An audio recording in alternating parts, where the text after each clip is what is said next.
பெண்ணுரிமை பேசுறதுக்கு பெரியாருக்கெல்லாம் தகுதியே கிடையாது. தலைவர் பிரபாகரனுக்கு மட்டும்தான் அர்ஹதை இருக்குதா?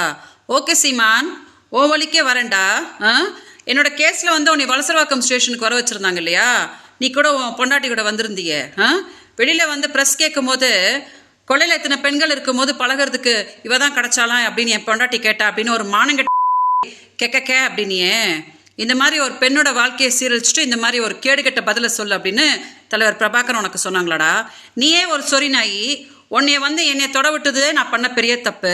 இதில் அவன் பொண்டாட்டி பெரிய ஐஸ்வர்ய ராய் அவள் கேட்டாலாம், அதை நீ சொல்லி என்னை மானத்தை வாங்கினியே.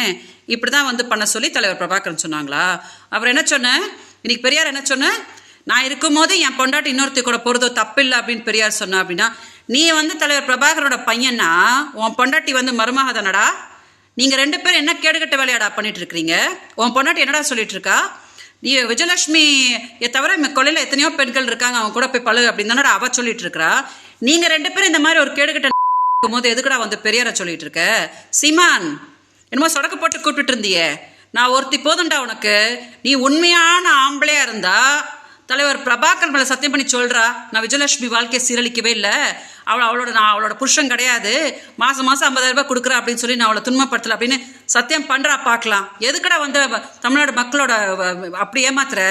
ஒன்னால பாதிக்கப்பட்டு நான் தான் பெங்களூர் இப்படி கதறிட்டு கிடக்கிறேன்னு நீ நல்லாவே இருக்க மாட்டடா. தமிழ்நாடு மக்கள் ஒரு நாள் நீ செருப்பு கழட்டுன்னு அடி நடிக்க போகிறாங்கடா. அப்போ தான் நீ அடங்க போகிற. தயவு செஞ்சு மீடியா அதை டெலிகாஸ்ட் பண்ணுங்க. நீ ஏன் முதல்ல ஒழுங்கு கிடையாது, அதை மறைச்சிட்டு நீ பெரியாரு அவங்க இவங்கன்னு பேசுற இல்லையா? அதுக்கு செருப்பால் அடிதான் நீ வாங்க போற சீமான். கண்டிப்பா இது நடக்க போகுது.